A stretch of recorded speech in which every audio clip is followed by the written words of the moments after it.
Em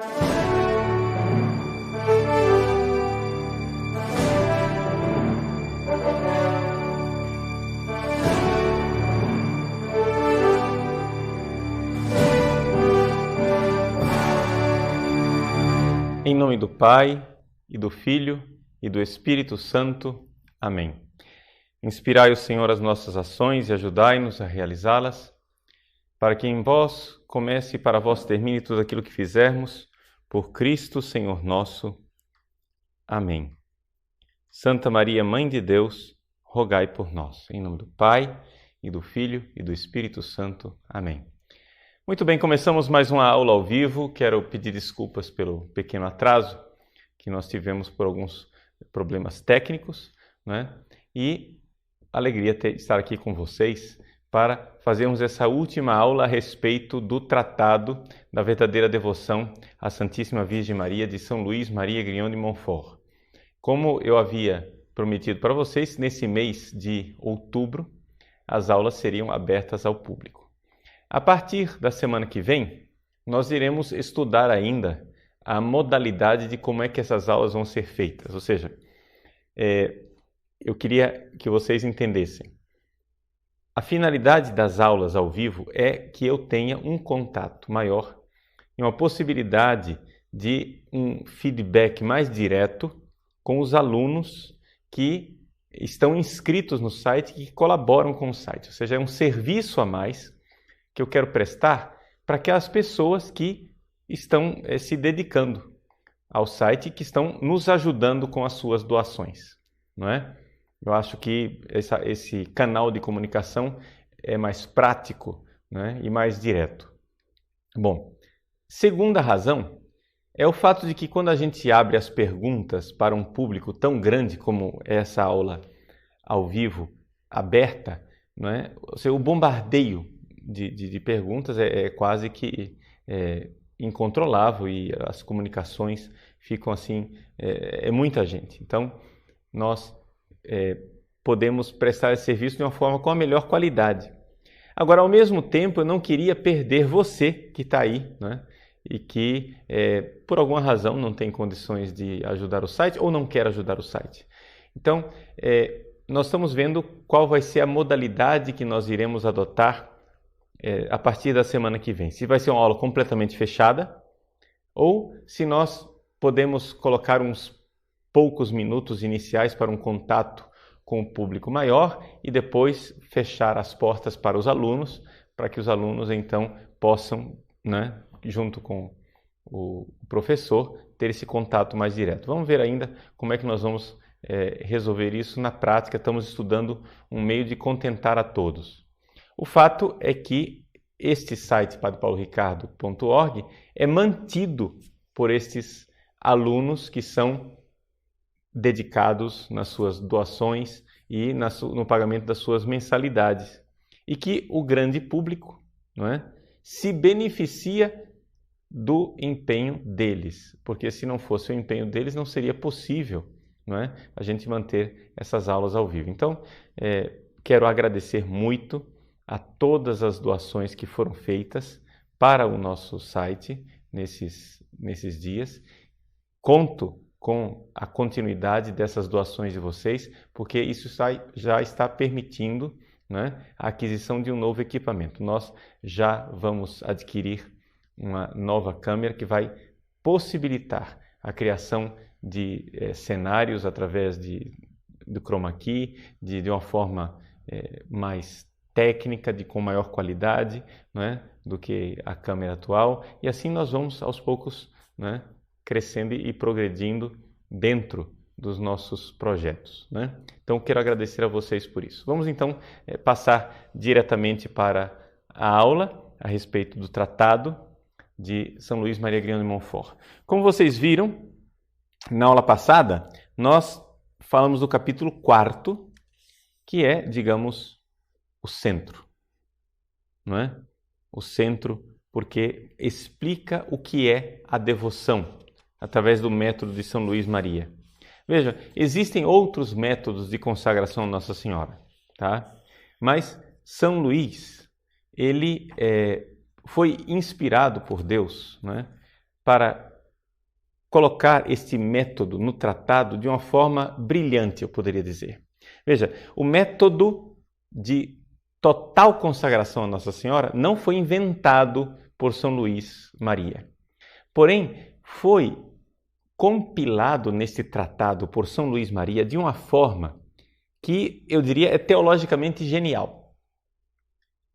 São Luís, ele une, não é? De forma genial, 3 tendências da sua época.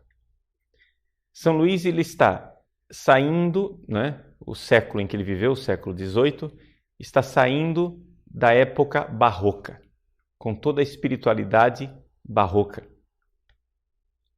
enfrentando o século das luzes, né? Todo o movimento do racionalismo, a questão de procurar explicações mais racionais para as coisas, etc. Essas 2 tendências que são mais ou menos tensas, se opõem uma à outra. E uma terceira realidade que São Luís contempla, que é a realidade da espiritualidade popular do povo. Então, São Luís conseguiu, pelo seu espírito pastoral, por sua caridade pastoral e pela sua genialidade, não é, de grande santo, de grande homem de Deus, ele conseguiu unir no tratado essas 3 realidades. Ele conseguiu dar respostas àqueles que têm tendências mais racionalistas. Pegar aquilo que havia de melhor na espiritualidade barroca que antecedeu a época dele e, ao mesmo tempo, valorizar de forma brilhante a piedade popular da sua época. Então é por isso que o Tratado da Verdadeira Devoção é um verdadeiro sucesso, porque ele conseguiu juntar a devoção popular, a espiritualidade mais requintada e, digamos assim, da elite da época barroca e, ao mesmo tempo, as razões próprias daquelas pessoas que tinham suas dúvidas diante do iluminismo que estava surgindo, não é? Então, assim, o São Luís conseguiu conciliar essa realidade num equilíbrio que eu não teria outra palavra para expressar esse equilíbrio de São Luís, um equilíbrio católico, ou seja, um equilíbrio que não joga nada fora. Kat holon quer dizer conforme o todo, que consegue conciliar o todo. Então, o que é que há de genial nesse tratado da verdadeira devoção? O que há de genial é o fato de que São Luís, em primeiro lugar, conseguiu, num método de dedicação total à Virgem Maria, deixar claro o cristocentrismo dessa devoção, não é? Ou seja, você que vai se consagrar a Nossa Senhora, a fórmula que São Luís coloca nas nossas mãos para fazer essa devoção, se você olhar no tratado, está lá no suplemento A, página 179, para quem tem a edição, suplemento B, para quem tem 183, para quem tem a edição da Arca de Maria, está lá escrito: consagração a Jesus Cristo, a sabedoria encarnada pelas mãos de Maria. Não é? Então, a verdadeira devoção à Virgem Maria tem como objeto último e final dessa consagração Jesus Cristo, a sabedoria encarnada. É interessantíssimo isso. Ou seja, Maria, ela entra como método. O que quer dizer a palavra método? Vamos prestar atenção na palavra método. Método quer dizer caminho. Rhodós, em grego é isso, não é? É um caminho. Método quer dizer que nós temos um jeito, uma modalidade, um caminho para nos entregarmos a Jesus Cristo. Ou seja, é a finalidade de todo cristão se entregar a Jesus. Mas São Luís via, e acho que também nós somos capazes de ver isso, a dificuldade de as pessoas se entregarem totalmente a Jesus. As pessoas tentam, se entregar totalmente a Jesus. Por exemplo, eu conheço algumas pessoas, sacerdotes inclusive, né, que querem se entregar diretamente para Deus. Você diz, não, eu entrego para Deus, etc. Mas você vê que em certos momentos, quando Deus manifesta a sua vontade, a pessoa esperneia. Não é? A pessoa esperneia e não se entrega. Não se entrega por quê? Por causa do nosso pecado original. Então, São Luís, não é, toma esta consagração que já existia antes dele. Ele comenta vários santos que já fizeram essa consagração. Ele consegue intuir aquilo que há de mais importante espiritualmente nesse método e consegue juntar nesse tratado e elaborar de forma bastante lógica e coerente, não é, essa riqueza espiritual, nos colocando esse método de forma clara. Eu vou me entregar a Jesus pelas mãos de Maria. Então, dizendo totus tuus, Maria, sendo todo teu, Maria, eu entrego totalmente tudo aquilo que eu sou, tudo aquilo que eu tenho. Então, essa é a grandeza de São Luís e do seu tratado. Muito bem. Passamos para o capítulo 7º do nosso tratado, por quê? O tempo urge, não é? E nós precisamos dar instruções práticas para as pessoas que vão se consagrar. No capítulo 5º, São Luís fala dos motivos para se consagrar, não é? Eu acho que ele é autoexplicativo, você entende claramente o que é isso. No capítulo 6º, ele usa a figura bíblica da perfeita devoção através de Rebeca e de Jacó. E então, no capítulo 7º, nós temos o que eu gostaria de comentar agora com vocês. São Luís diz assim: quais são os maravilhosos efeitos dessa devoção em uma alma que lhe é fiel? Então você vai fazer essa devoção, você vai fazer essa consagração total à Virgem Maria. Se você for fiel a essa consagração, você vai ter os seguintes efeitos. Primeiro, conhecimento e desprezo de si mesmo. Essa coisa de desprezo de si mesmo, para algumas pessoas, pode parecer excessiva. Mas o que acontece é isso, é que nós precisamos pedir para Deus, não é, aquilo que é um verdadeiro conhecimento de si mesmo, e o verdadeiro conhecimento de si mesmo nos leva, de forma cabal, a admitir o seguinte. Preste bem atenção no que eu vou dizer agora. Se você conhece a você mesmo, você vai admitir: se Deus tratar você conforme você merece, o lugar que você merece é o inferno. Você vai dizer: que é isso, padre? Pelo amor de Deus, eu não sou tão pecador assim. Mas não é questão de ser tão pecador ou tão pouco pecador ou muito pecador. Não. Aqui a questão é simplesmente o fato que você pecou.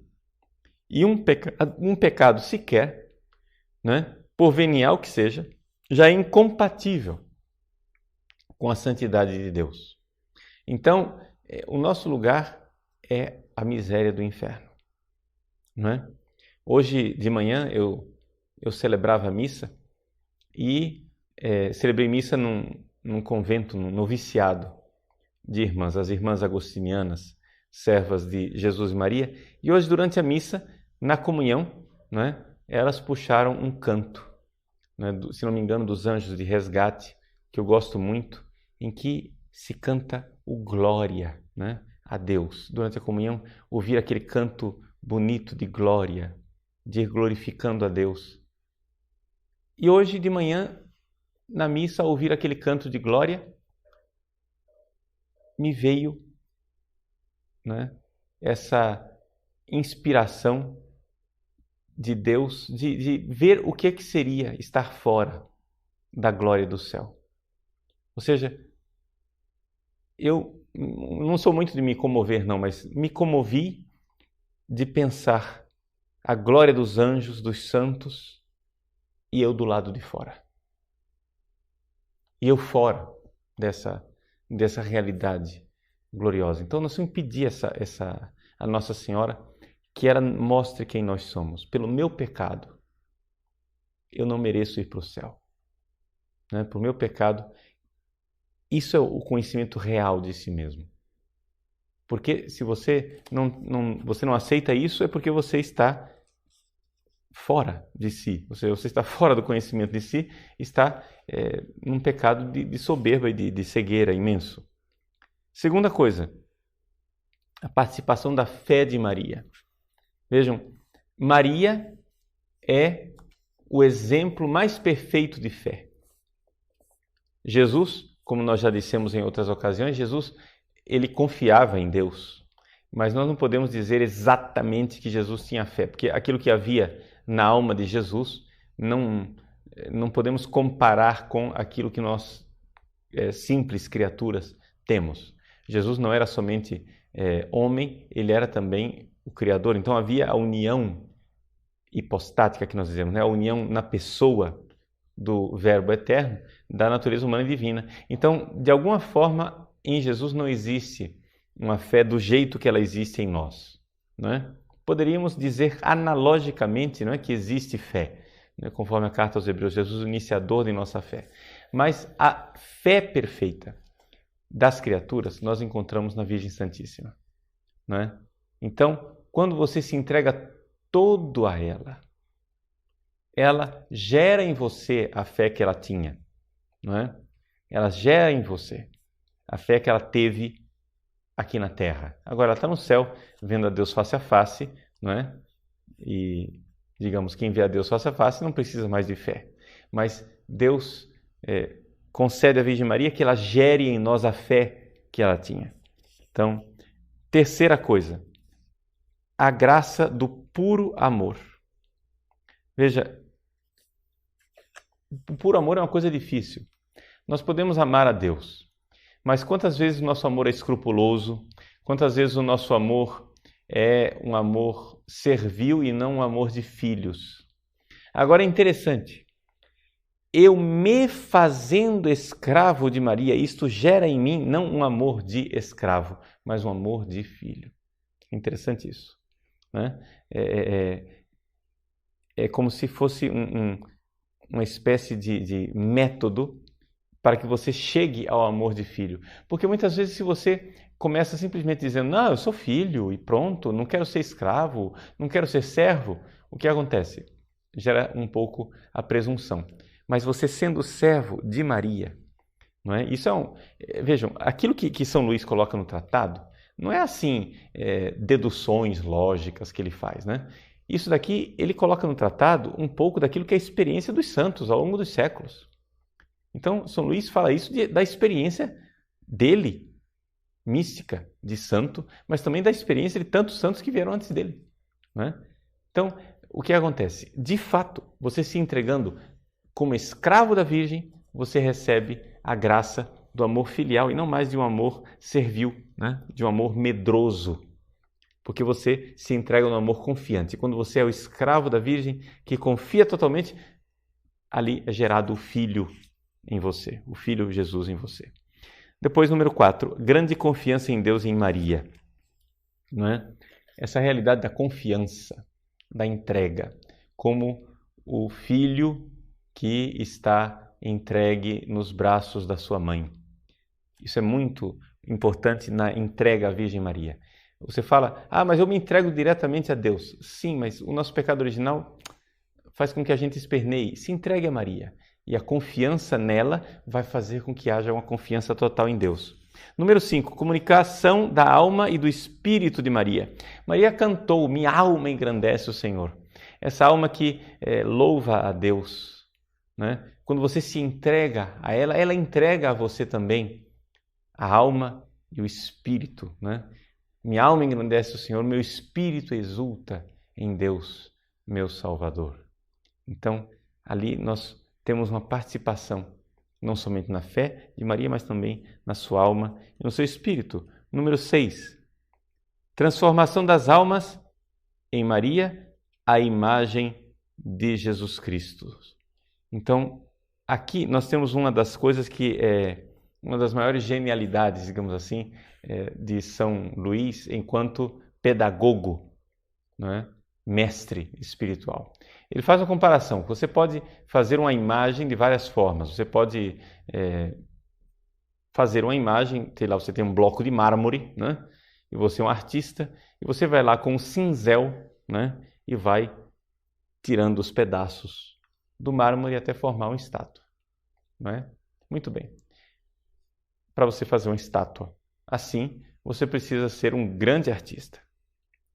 Acontece, porém, que existe um outro método, uma forma mais prática de se fazer uma imagem, que é através do molde, ou seja, de uma forma. Nós vamos ser formados por Maria, a forma, o molde.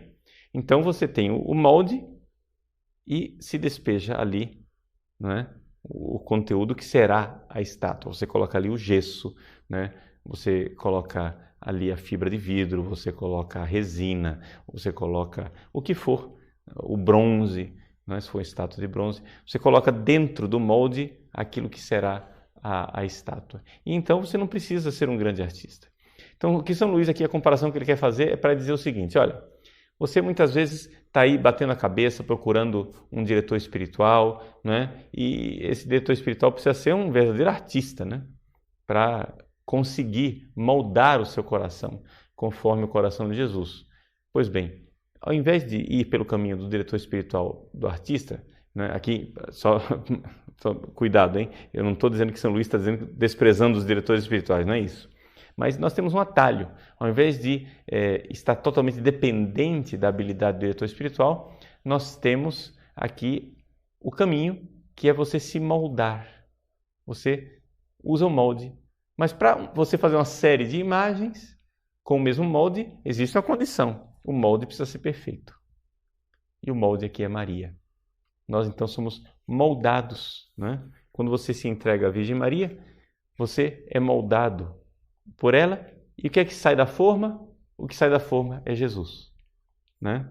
Então é como se Maria fosse o útero, o molde, onde é moldado o fiel à imagem de Jesus Cristo. Depois, sétimo efeito, a maior glória de Jesus Cristo, não é? É interessante isso. Se você dá mais a Deus, né? Você dá uma maior. Se você dá mais a Maria, você está dando mais a Deus. Novamente, eu insisto nisso. O objeto último da nossa entrega é Deus, é a glória de Deus. Maria é um nada diante de Deus. Isso aqui São Luís deixa muito claro no seu tratado. A grandeza de São Luís é isso, esse cristocentrismo do seu tratado, né? É um tratado que aparentemente é todo voltado para a devoção a Maria, porém, na verdade, ele a todo momento está frisando que é tudo para a glória de Deus, é tudo para que Jesus Cristo seja louvado e seja formado nos corações das pessoas. Muito bem. Passamos então rapidamente para o capítulo 8º, questão das práticas exteriores. Veja só, é importante você notar o seguinte. Com relação às práticas exteriores, tá? Não são as práticas exteriores que fazem a consagração. Tem muita gente que assim, fica preocupado, né?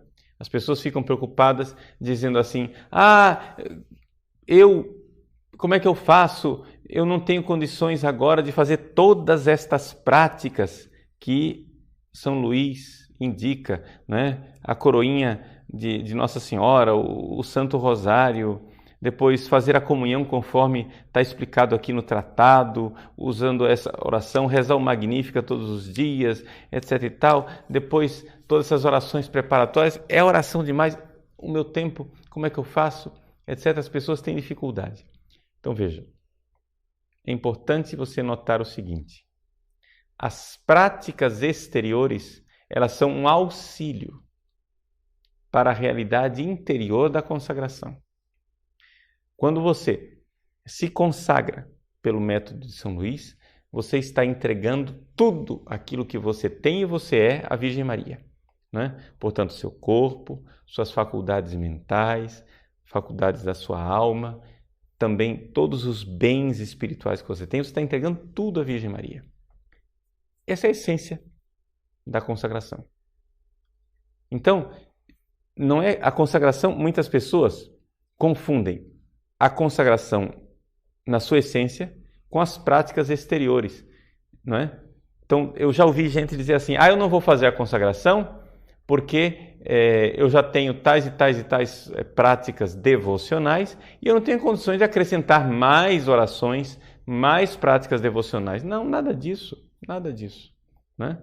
Se você tem as suas orações, quer do movimento do qual você participa, ou do seu estado de vida, se você é padre, é religioso, é monge, você já tem as suas orações, a entrega total à Virgem Maria, não exige que você agora acrescente mais devoções. É claro que se incentiva enormemente o Santo Rosário, é claro que se incentiva muito as práticas de devoção à Virgem Maria, mas isso não é algo necessário para a validade da consagração.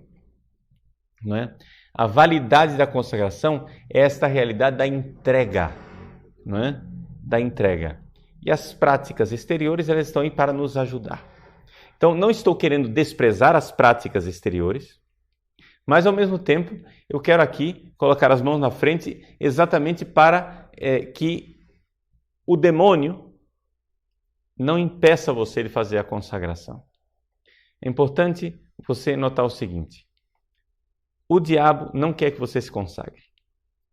O diabo não quer que você se entregue a Nossa Senhora. Então, o que é que ele vai fazer? Ele vai primeiro, para alguns, vai convencer. Olha, essas práticas exteriores são muito pesadas, você não vai conseguir, etc, etc. Não, nada disso. Esquece, porque as práticas exteriores são importantes, são boas, mas não são a essência da consagração. Tá? Então, faça na medida das suas possibilidades. Segundo empecilho que o demônio costuma fazer para as pessoas, que é o seguinte: eu não vou me consagrar porque, e se eu me consagrar e depois eu pecar? Não, deixa de escrúpulos. Ou seja, a consagração é um meio de você se entregar totalmente à Virgem Maria, é um meio de santificação. Então, se você, usando esse meio de santificação, ainda cai, Puxa vida, imagine se não tivesse ele. Então, é um auxílio de Deus para você vencer o pecado. Está aí para isso. Você não precisa ser santo para se consagrar. Mas é o contrário, você se consagra para um dia ser santo. Então, muito cuidado com o pessoal escrupuloso. Depois, na preparação imediata da consagração, São Luís coloca uma série de exercícios preparatórios que estão lá na página 158 do tratado, ou no número 227 e seguintes.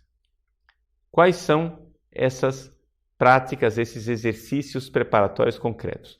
Eu gostaria que você ficasse tranquilo, porque nós vamos ajudar você na realização desses exercícios preparatórios através do site consagrate.com. Lá no site nós vamos colocar a cada semana, agora, tal dia, iniciamos tais orações, e aí começa.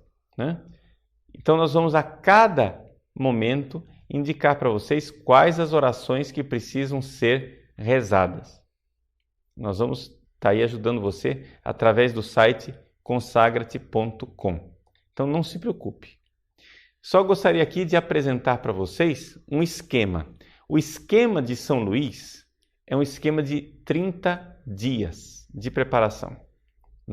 Então, nós que queremos nos consagrar no dia 8 de dezembro, vamos começar a nossa preparação um mês antes, no dia 8 de novembro. Essa preparação de um mês consiste no seguinte: 30 dias. Então, imaginem aqui 30 dias. 30 dias quer dizer 5 vezes 6, não é? 5 vezes 6, para você ter ideia, então, são essa divisão de 6, 6, 6, 6, 6. É interessante que São Luís fala de uma semana, mas pela palavra semana ele entende 6 dias, não é? No próprio tratado ele fala, não é, de 6 dias. Então, como é que acontece? Os 12 primeiros dias, ou seja, primeiro conjunto, os primeiros 2 conjuntos de 6, né? 6 mais 6 igual a 12. Os 12 primeiros dias, você faz uma série de orações preparatórias. Qual é a finalidade dessas orações preparatórias? É o desapego do mundo, não é? É você pedir realmente aquilo que a graça da conversão. Então, você vai fazer estas orações nesses 12 primeiros dias.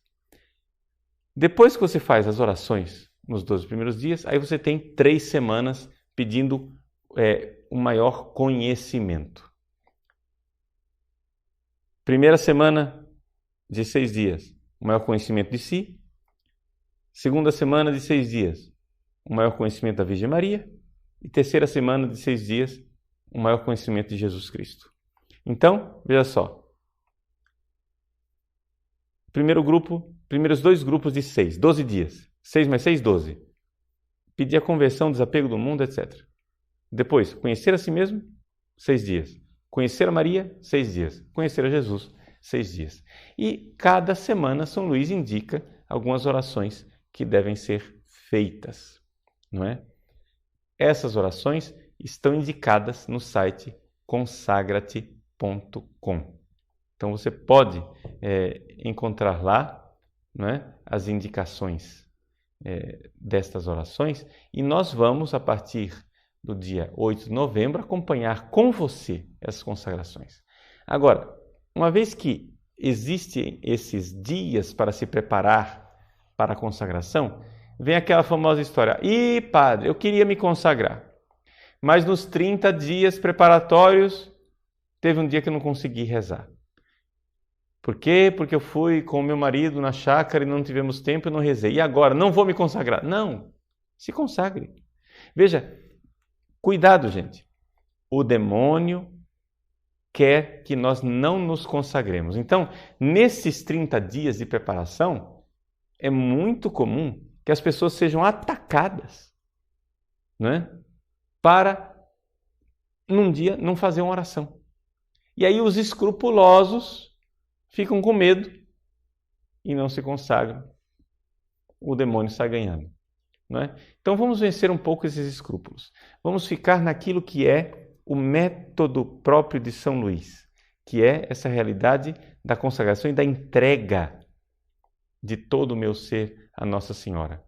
Não é? Isso é uma atitude espiritual.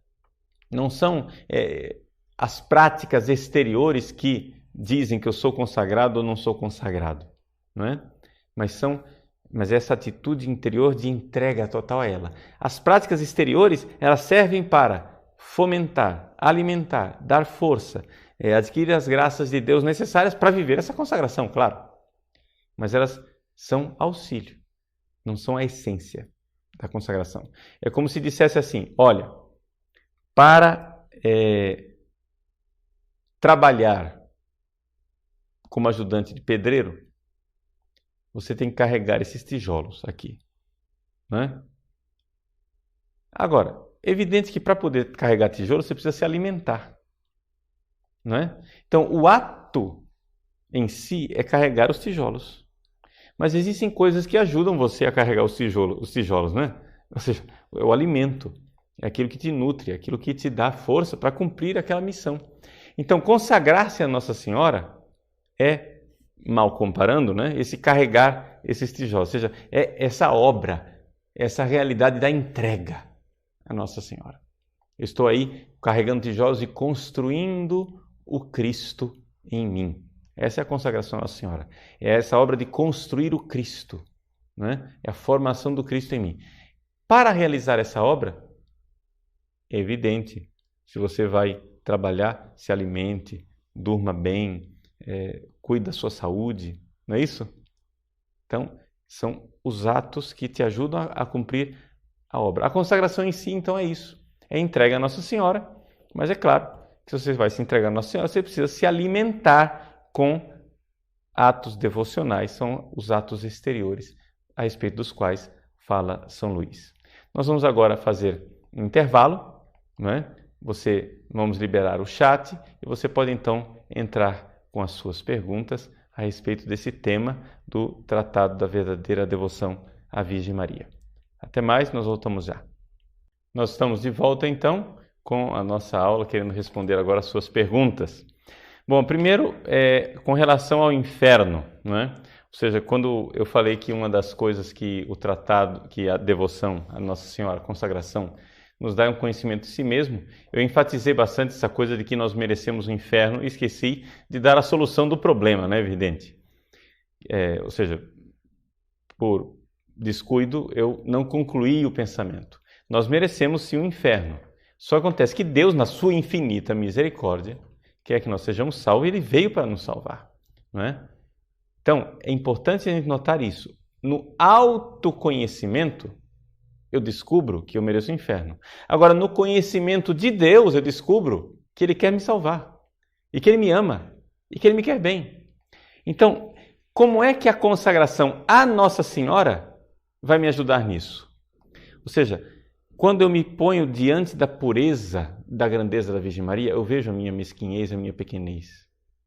Quando eu me ponho diante da Virgem Maria, eu vejo com que amor, misericórdia, Deus a agraciou, não é? E vejo a bondade de Deus nela, e ela é um rosto dessa misericórdia, dessa bondade de Deus. E é por isso que isso me ajuda também a confiar mais na minha salvação. Ou seja, eu vejo que eu mereço o inferno, mas quando eu me consagro a Nossa Senhora, embora eu veja a minha miséria, aumenta em mim a confiança na misericórdia de Deus. Tá bom? Tem uma pergunta também do Pedro, se não me engano, que ele faz uma pergunta geral, dizendo assim, olha, mas me diga lá, afinal das contas, eu não entendi ainda esse método, né? O que é que eu vou fazer? Então, vamos resolver o problema do Pedro, né, em algumas poucas frases. Vamos fazer uma recapitulação, se você ainda não entendeu o que é a consagração. Nós queremos ir para o céu, ok? Ótimo. Como é que a gente vai para o céu? Gerando o Cristo em nós. Ou seja, eu vou para o céu porque através da fé, da minha entrega, dos sacramentos, da vida cristã, etc. e tal, o Cristo vai sendo gerado em nós. Ora, Maria tem uma função nisso. Quando eu me consagro a Nossa Senhora, a geração do Cristo fica muito mais fácil. Então, São Luís está ensinando para nós um método para facilitar as coisas, não para complicar a vida, né? A gente tem que entender isso. São Luís está ensinando um caminho seguro, simples, prático, né? Em que nós podemos nos santificar. É somente isto, tá? Então, simplesmente isso. Você quer chegar no céu? Muito bem. Seja um bom católico, né? Siga as orientações da igreja, entregue-se a Deus completamente na sua misericórdia e seja feliz. O que acontece é o seguinte, é que muitos santos, né, através da verdadeira devoção à Virgem Maria, chegaram ao céu usando esse auxílio que Deus nos dá, que é a Virgem Santíssima, né? Que não deve ser descartada. Então, essa escravidão à Virgem Maria, me entregando a ela, eu me entrego a Jesus. Tá bom? Vejam só mais algumas coisas a respeito de dúvidas de algumas pessoas. Algumas pessoas estão perguntando, mas padre, como é que eu faço? Eu já me consagrei, né? E passei um tempo de frieza, não rezava as orações que estão no tratado, como é que eu faço?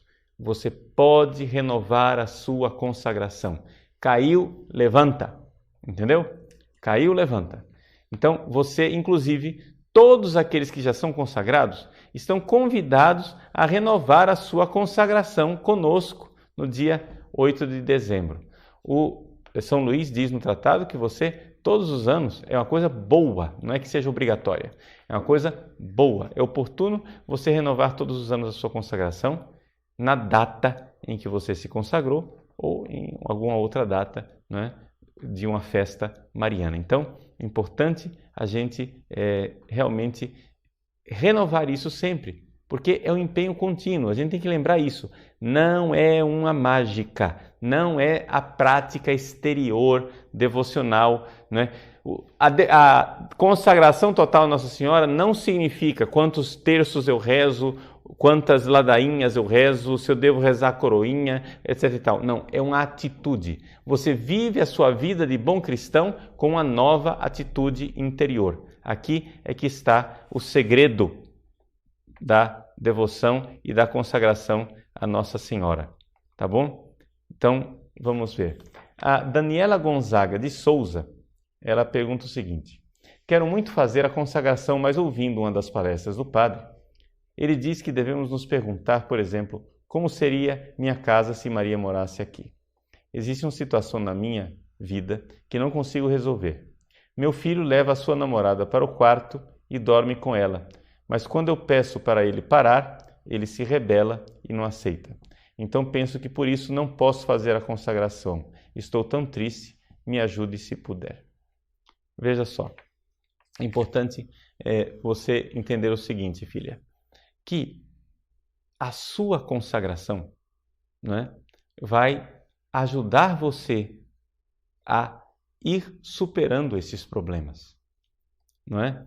Por quê? Veja só, vamos entender qual é a situação.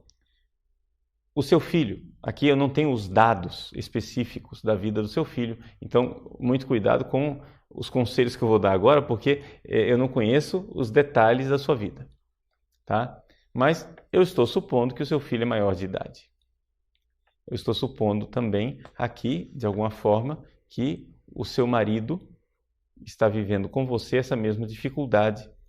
Bom, a coisa é indiferente. Seja como for, é importante você lembrar o seguinte, que se seu filho é maior de idade, você e o seu esposo devem caminhar para a compreensão de que se ele é adulto, ele não deve ter somente a liberdade de adulto, de ter relações com a namorada. Ele deve ter também a responsabilidade de adulto. E, portanto, é necessário aqui, não é? Se ele é maior de idade, você já não tem mais um domínio sobre ele, mas você tem um domínio sobre a sua casa. E, assim, junto com seu marido, vejam a melhor forma para pedagogicamente trazer seu filho para a responsabilidade de adulto. Ele trabalha, ele paga as contas em casa, ele ajuda na manutenção da casa. Ele tem que se lembrar que a casa não é dele. A casa é dos pais. E que ele, sendo adulto, se ele quer a liberdade de adulto, tem a responsabilidade de adulto de ajudar a sustentar a casa. Mas se ele quer a liberdade de adulto e a responsabilidade de criança, não é? Sem ajudar em nada, sem fazer nada, como é que fica? Né? Não funciona.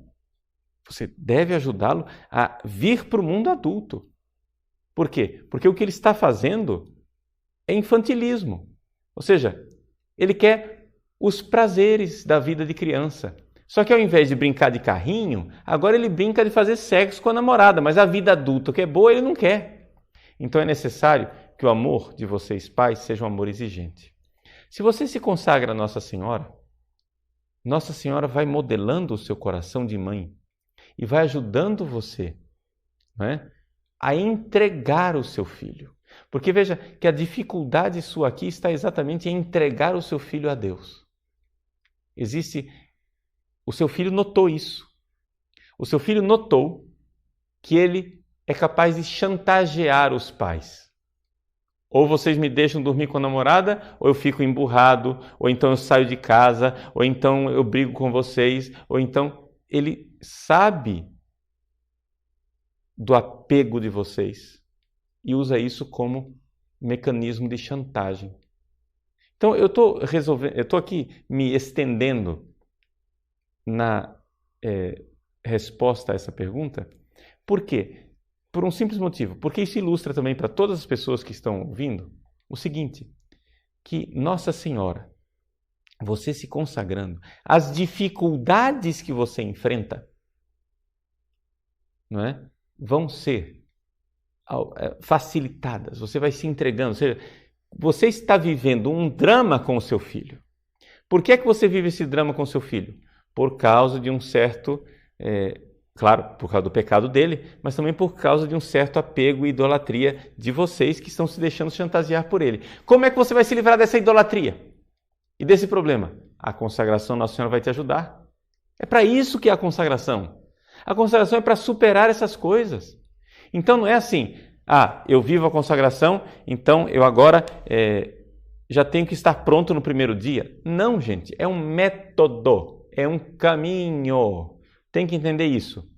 No primeiro dia de consagração, você começa a trilhar um caminho. Caiu? Levanta. Sobe na bicicleta outra vez e manda ver. Vamos embora. Entende? Caiu? Levanta. Mas não pense, eu tenho que estar com o coração totalmente desapegado para fazer a consagração. Não. Nós vamos pedir essa graça, não é? Nós vamos, quando iremos obtê-la, esperemos em Deus que o quanto antes. Responder mais uma pergunta. O Fabrício diz assim, Padre, eu queria saber se o método de comunhão descrito por São Luís deve ser realizado em toda a comunhão ou só no dia da consagração. Fabrício, veja, eu quero repetir e enfatizar. As práticas exteriores não são obrigatórias. Elas são uma sugestão de São Luís. Então é você, né, quem vai decidir isso, em sintonia com o seu diretor espiritual, ou você mesmo, né, conforme a sua rotina diária, se é possível, se não é possível, seu estado de vida e assim por diante. É importante recordar o seguinte, deixa eu dizer para vocês, né? Estritamente falando, só para deixar bem claro, estritamente falando, para você viver a consagração a Nossa Senhora pelo método de São Luís, não é necessário nem mesmo, vejam só, nem mesmo você usar a fórmula da consagração que está lá no tratado. São Luís escreveu aquela fórmula de consagração, que é aconselhada, faça aquilo, é ideal. Mas se você chega e diz, não, eu vou me consagrar a Nossa Senhora e faz uma séria oração diante de Deus, dizendo, eu estou entregando a ela tudo aquilo que eu sou, meu corpo, minha alma e todos os meus bens espirituais. Se você faz essa entrega, está feita a consagração, é claro, evidente. Ou seja, a essência da consagração é isso. Está entendendo? Agora, existem essas práticas exteriores que nos ajudam. Então, o fato, no dia, como é que nós devemos fazer no dia da consagração? Né? No dia da consagração, depois que você fez aqueles 12 dias, depois as 3 semanas e 6 dias cada um, chegou o final dos 30 dias de preparação. Quando você chegou no final dos 30 dias de preparação, vem o dia da consagração. No dia da consagração, São Luís aconselha. Vejam, são sempre coisas que ele não está... São Luís, ele não é um bispo legislando. Ele é um santo aconselhando. Está entendendo? Então, São Luís aconselha que se faça uma obra de penitência, um jejum que você faz a Nossa Senhora, uma esmola, não é? No nome dela, uma vela que você acende, alguma prática que seja uma oblação. Não é como, se você pode dar mais, dê mais, se você pode dar menos, dê menos. Não é? Então, depois, naquele dia em que você vai se consagrar, você pode se consagrar na missa, tá? Quer o padre lá que está celebrando a missa esteja sabendo, quer não. Você pode se consagrar na missa. Se o padre está celebrando, você pode fazer essa consagração depois da homilia. Ou então, após a comunhão. Se o padre não sabe que você está se consagrando, você no seu banco, não é?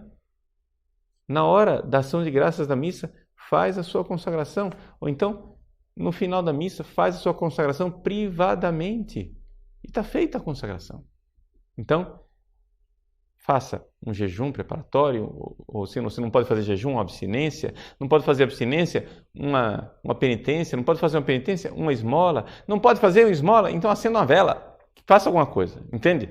Faça uma oblação, uma entrega à Nossa Senhora. Vá à missa, tendo se confessado anteriormente, para preparar para a consagração, se confesse, comungue na missa, não é? E faça a sua consagração. Não esqueça, né, de pegar essa consagração, para você ter guardado, assinar. Né? Você tem lá o texto. Muitas pessoas copiam a consagração, né, com sua própria mão, para ter mais consciência do que estão fazendo e assinam o texto da consagração, para guardar. Aqui está a minha consagração, aqui está o documento, né? Contrato assinado da minha consagração. Então, se você tem um sacerdote que está acompanhando, você pode pedir para esse sacerdote assinar a sua consagração do lado como testemunha. E além disso, tem também o sinal, o objeto, que São Luís aconselha que sejam pequenas correntes, não é?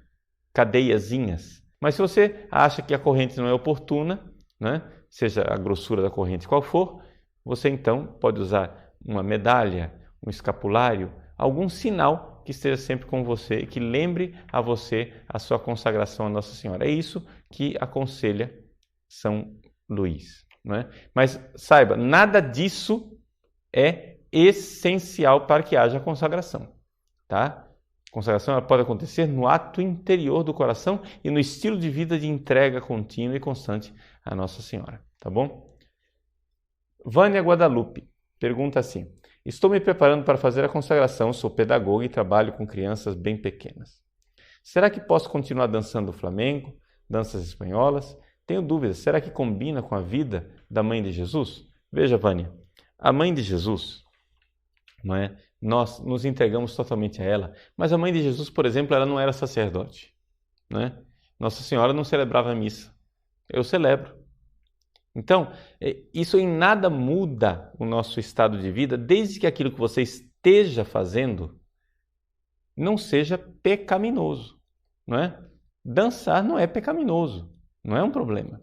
Veja, não é que agora porque eu me consagrei a Nossa Senhora e eu devo viver me perguntando porque tudo é dela. Não, você...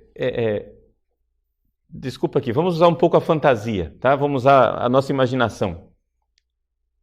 Dance para Nossa Senhora. Dance para ela. Entregue a sua dança como louvor a Deus. Se não é uma dança indecorosa, se não é uma dança obscena, se não é uma dança que desagrada a Deus, continue fazendo. Não tem problema. Não é? Então, agora, além de dançar para as crianças, você vai dançar para Nossa Senhora. Pronto. Ela é a senhora da sua dança. Está entendendo? Então, entregue tudo. Simplesmente isso. Lu pergunta o seguinte: Padre, se uma mãe se consagra, os filhos também são consagrados automaticamente? E o marido, que são a sua carne? Não, Lu, veja só. Você está se consagrando, tá? E é a sua entrega. Agora, acontece o seguinte: tudo o que é seu está sendo entregue a Nossa Senhora, mas não está sendo consagrado nesse mesmo sentido. Vamos entender aqui. Eu tenho, sei lá, vou fazer uma bobagem, né? Tem aqui um copo. Esse copo é meu, esse copo me pertence. Se eu entrego tudo a Nossa Senhora, então agora esse copo é de Nossa Senhora. Então eu pergunto, esse copo está consagrado a Nossa Senhora? De uma certa forma, sim. Mas esse copo está vivendo a consagração do jeito que eu vivo? Evidente que não. Então, se você pergunta se o seu marido agora pertence a Nossa Senhora, a resposta: sim, seu marido pertence a Nossa Senhora, porque você consagrou tudo que é seu a Nossa Senhora. Mas, pergunta, o seu marido vive a consagração? Não. Para ele viver a consagração, ele precisa pessoalmente fazer a consagração. Está entendendo a diferença?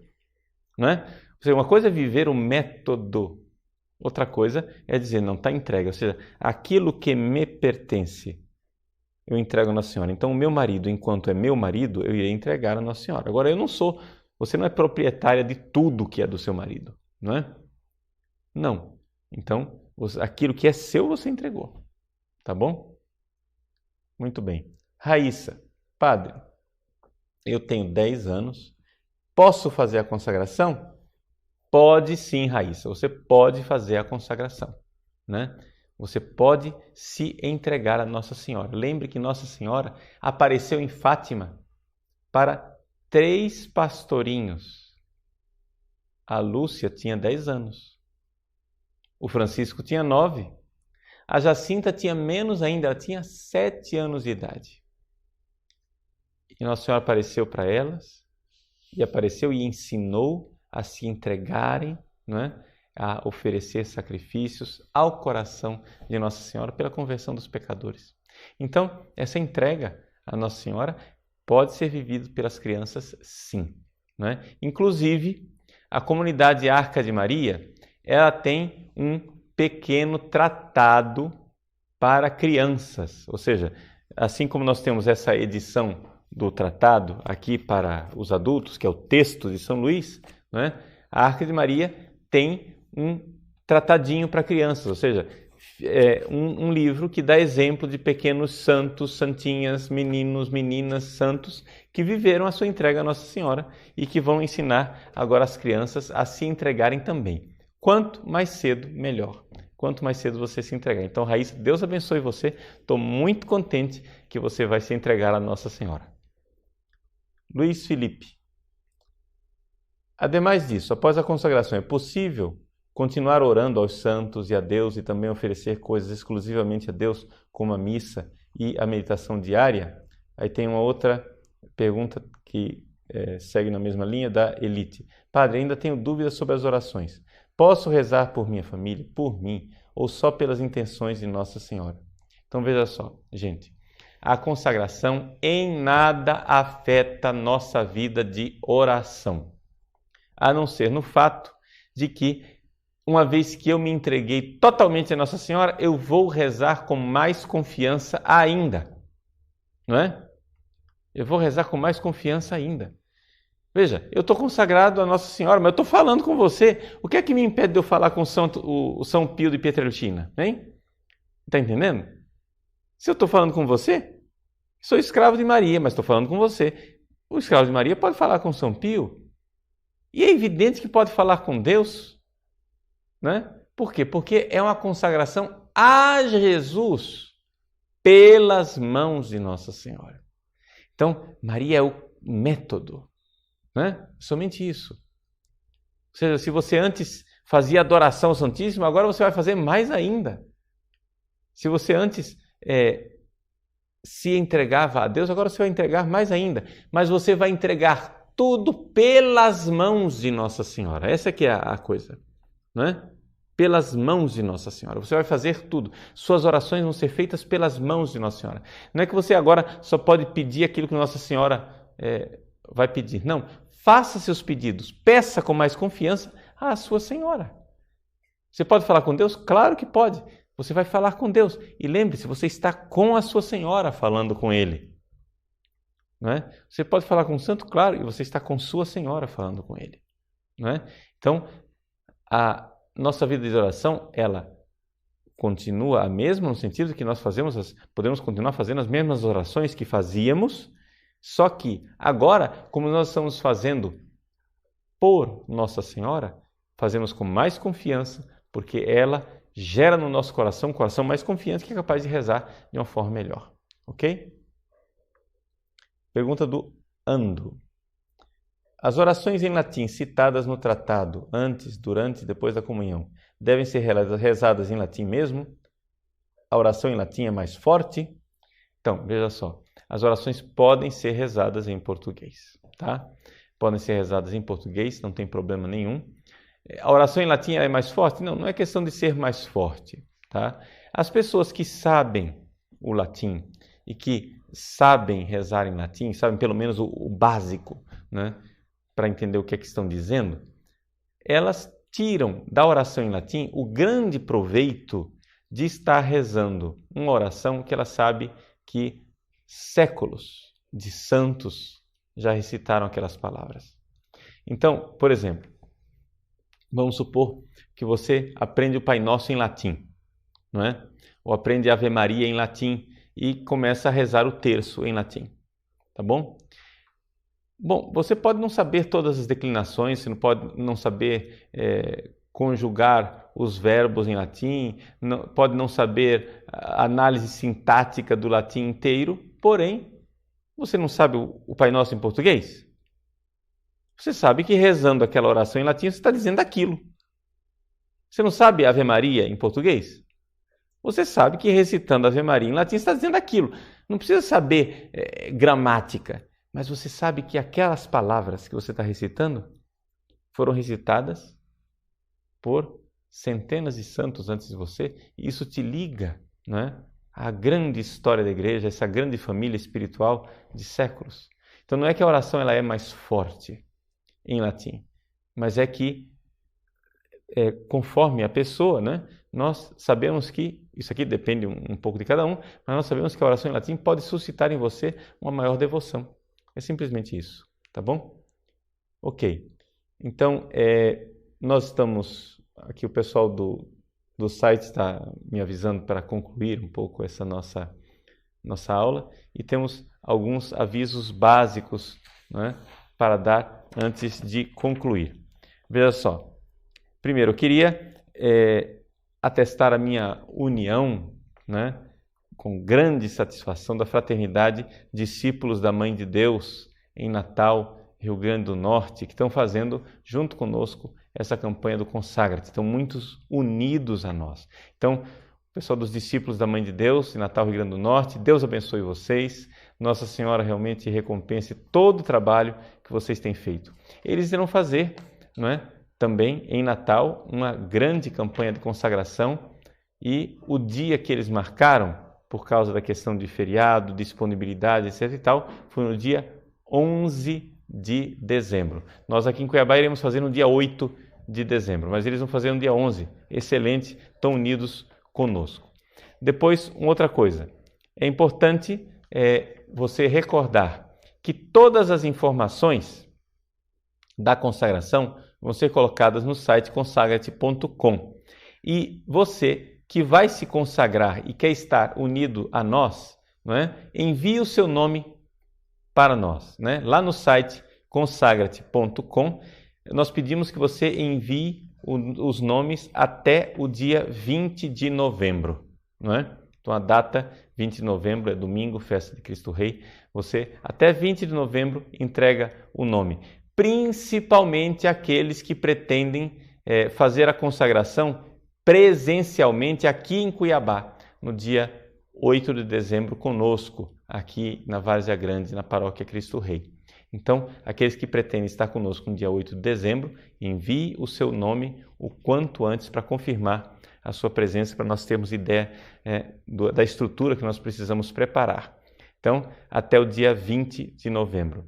Depois, para aqueles que querem fazer os 30 dias de preparação para a consagração, no site consagrate.com nós vamos postar as orações com informações, etc., no dia 1º de novembro, né? Vamos postar todos os detalhes da consagração. Vai estar lá um texto, não é? No site consagrate.com, dizendo, de tal data, reze estas orações aqui. De tal data, você reza essas outras. Tal data, essas outras. Vai estar explicado tudo minuciosamente nas datas que nós estaremos fazendo isso juntos. Ok? Então, não se preocupe, as informações vão ser passadas no site consagrate.com. Qualquer dúvida, você pode também acessar, né, esse site e lá escrever a sua dúvida, que nós iremos fazer o possível para respondê-las prontamente.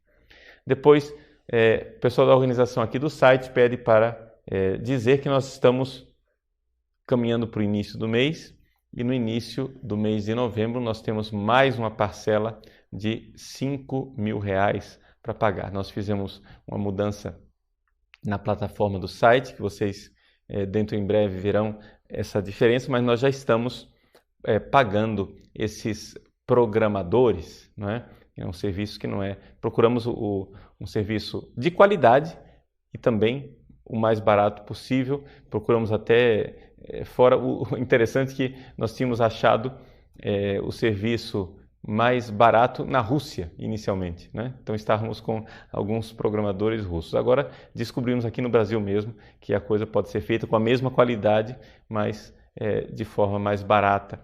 Então, só que nós precisamos dessa sua ajuda. Então, isso é uma despesa a mais que nós estamos fazendo. Então, no início deste mês de novembro, nós temos mais uma parcela de R$5.000. Contamos com a sua generosidade, com a sua doação, para que a gente possa cumprir esse nosso compromisso. Depois, vejam, nós temos alguns cursos que estão sendo postados no nosso site. É importante que você que quer realmente crescer no conhecimento das coisas de Deus, né, vá acessando o nosso site. O curso que nós iremos postar brevemente, né, e esse vai ser aberto para todos, vai ser um breve curso a respeito do marxismo cultural, né? Se Deus quiser, dentro em breve, vamos postar no site um curso que foi gravado nesses dias em vídeo. É por isso que nós não fizemos aula ao vivo na semana passada, exatamente porque eu estava em São Paulo ministrando esse curso, e ele será postado dentro em breve no nosso site, um curso sobre marxismo cultural e todas essas questões de mentalidade revolucionária dentro da igreja. São 6 aulas a esse respeito e eu espero que vocês apreciem. Então, faça propaganda no nosso site, né? Esteja conosco, assine, faça sua assinatura, né? Muita gente fica perguntando, e aí, padre, tem muita gente assinando? Aí você vai perguntar, e você está assinando? Né? O pessoal fica protelando. A partir da semana que vem, né, esta aula em todo, ou talvez em parte, ainda vamos ver a modalidade, ela será restrita para os assinantes. Então, se você não assinou até agora, chegou o momento, né? Aqui vamos fazer essas aulas mais para os assinantes, vamos dar essa atenção especial para as pessoas que estão nos ajudando concretamente na manutenção desse site, tá bom? Mande também as suas sugestões, né? Nós estamos à disposição para recebê-las. Ok. E então concluímos com uma bênção pedindo a proteção da Virgem Maria, do Santo Padre Pio de Pietrelcina, do nosso Santo Anjo da Guarda, de Santa Teresinha e todos os santos de Deus da nossa devoção. Recordando que hoje é o dia de um santo brasileiro, brasileiríssimo, né? Santo Antônio de Santana Galvão, o Frei Galvão, que ele também rogue e interceda por Deus, por nós, a Deus no céu, tá bom? O Senhor esteja convosco, Ele está no meio de nós. Debaixo de vossa proteção nos refugiamos, Santa Mãe de Deus. Não desprezeis as nossas súplicas em nossas necessidades, mas livrai-nos sempre de todos os perigos, ó Virgem gloriosa e bendita. Abençoe-vos o Deus Todo-Poderoso, Pai e Filho e Espírito Santo. Amém. Vamos em paz, então, até a semana que vem, se Deus quiser.